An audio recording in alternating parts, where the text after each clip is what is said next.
What's up, Taiwan? Good evening. I'm Ethan Liu with 10 minutes of news from here in Taiwan and around the world. An emergency response drill in Taiwan's northern city of Taoyuan has, for the first time, simulated a war scenario.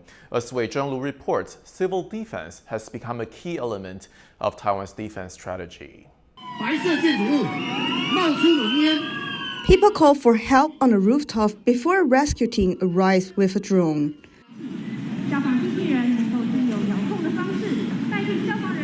Nearby, robots spray water to put out fires. This is a yearly emergency response drill held by Taoyuan City to simulate a disaster. But this year's staged disaster is a first. 那这一次的演练，那么包括了这个战时的情况，是这次演练最大的特色。 Taiwan's Ministry of Defense is taking part in the drills to make sure the war simulation is realistic. Civil defense abilities have become a key area in Taiwan's defense strategy. Taiwan's President Tsai Ing-wen was at the exercises. She says drills like this are important for national security. 最重要的就是要强化中央到地方的统筹能力，以及全民防卫的动员量能，来确保各级政府无论是在战时或在灾时都能够发挥功能。 维持我们社会民生的正常的运作，减少人民生命财产的损失。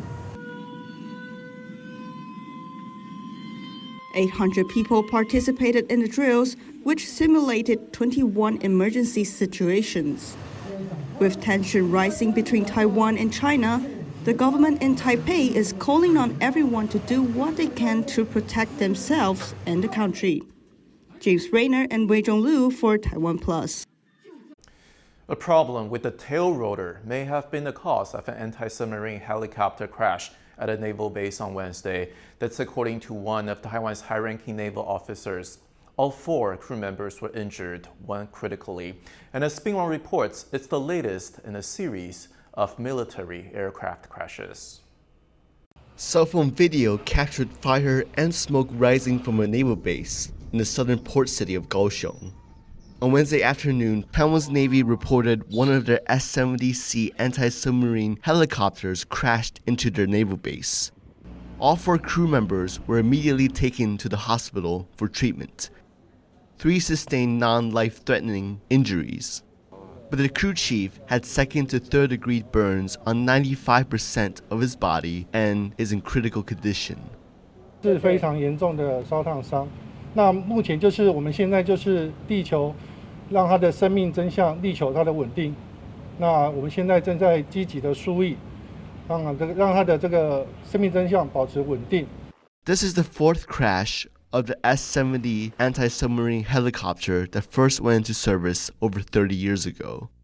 In response, Taiwan's Navy has grounded their entire fleet of S-70C helicopters and promised to conduct thorough inspections.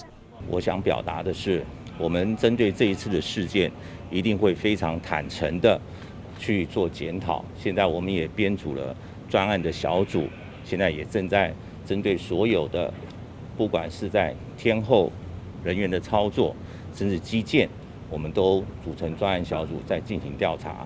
This is the 4th military aircraft accident this year. An F-16 fighter jet crashed off of Taiwan's western coast in January and killed a pilot. A Mirage 2000 fighter jet crashed during a routine exercise in March. And an AT-3 trainer jet crashed earlier this month, also killing the pilot. With neighboring China's frequent incursions into Taiwan's air defense identification zone, Taiwan is rapidly modernizing its military. But this latest crash is another blow to the military already under constant threat. Klein Wang and Bing Wang for TaiwanPlus. Taiwan's defense ministry has confirmed that 2 Chinese warships sailed near Taiwan on Tuesday. Japanese intel shows that 2 ships passed near Taiwan's Orchid Island. The ships were spotted on the same day that China flew 29 warplanes near the southwestern corner of Taiwan's air defense zone. China does not see Taiwan as a country and has not renounced the use of force to take it. Taiwan says it may open its borders to tourists again in July or August. Taiwan is one of the few remaining Asian countries that still hasn't loosened pandemic border restrictions. Most foreigners have been banned from entering since early 2020. Health authorities say they will keep monitoring Taiwan's latest wave before making a decision. They may also increase the number of passengers allowed to fly in each week from 25,000. Authorities say a limit is necessary to prevent hospitals being overwhelmed with COVID cases. On Thursday, Taiwan reported more than 48,000 new cases, but less than 100 were people returning from abroad. One more child in Taiwan infected with COVID-19 has died.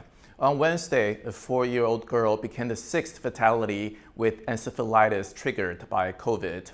Taiwan has rolled out a second dose of Pfizer-BioNTech vaccines for about 780,000 children aged 5 to 11. Many are concerned that children have been particularly vulnerable in this latest wave that started in April. 66 children aged 12 or younger have developed severe COVID-19 infections in Taiwan, and 19 of them have died. The Central Epidemic Command Center says the overall caseload has fallen slightly, but the future epidemic trend is still uncertain. Taiwan is counting PCR results from approved at-home test machines as official diagnoses. Approved machines include the one designed and made by one of the companies of Terry Guo, the billionaire founder of electronics giant Foxconn. Taiwan's government granted emergency use authorization to the model last month as demand for tests grew in the wake of Taiwan's most severe COVID-19 outbreak. Guo has donated 1,000 at-home PCR test machines to the city of Taoyuan, which will be used primarily in long-term care facilities. The 4-day International Food Taipei Expo opened on Wednesday, showcasing products from 23 countries. As well as food products, the expo also highlights the processes behind their production, ranging from making vegan meat to biodegradable plastic. Bing Wang was at the event. I'm here at Food Taipei 2022, a 4-day exhibition in the heart of Taipei's capital, showcasing not just a global variety of foods, but also the techniques and processes in which foods get made. Such as these machines that automate bag packaging, and this one that makes bento boxes. The trade show has over 3,000 booths from over 23 countries. These include Taiwan's diplomatic allies, as well as other friendly countries like Lithuania. Our friendship and partnership and relations are getting warmer, getting bigger, getting greater, and we hope we will bond these ties strong enough. Lithuania led a 10-group delegation just for this expo. Imports from the country have increased since Taiwan opened a representative office there last year. At the expo's opening, President Tsai spoke about how this event can strengthen ties between Taiwan and other countries through food. 我要邀请全国的各地的民众一起来支持这些产品，让台湾跟民主盟友的互助的力量更强大，共同开创更多美好的成果。 Food is a great way of building connections with other countries in the world, and also gain the favor of foreigners living in Taiwan. Chris Ma, Shenichi, Bing Wang in Taipei for TaiwanPlus. It's nearly the end of bluefin tuna season in Taiwan's far south, an important time of year for local fishermen. From April to June, the harbor town of Donggang celebrates the return of the migratory fish to their waters. Older fishermen said they used to net around 10,000 fish, some weighing 500 kilograms or more. Fish stocks have since dwindled, but they still caught around 4,000 fish this season, with the biggest caught on Tuesday, weighing 372 kilograms. Thank you for watching What's Up Taiwan. Remember to download the TaiwanPlus app for more stories from Taiwan and around the world. Finally, today we leave you with images of Elasmosaurus fossils found by a group of neighbors out for a walk in Chile. Elasmosaurus was an ancient marine reptile that lived millions of years ago. I'm Ethan Liu, take care, and I'll see you next time.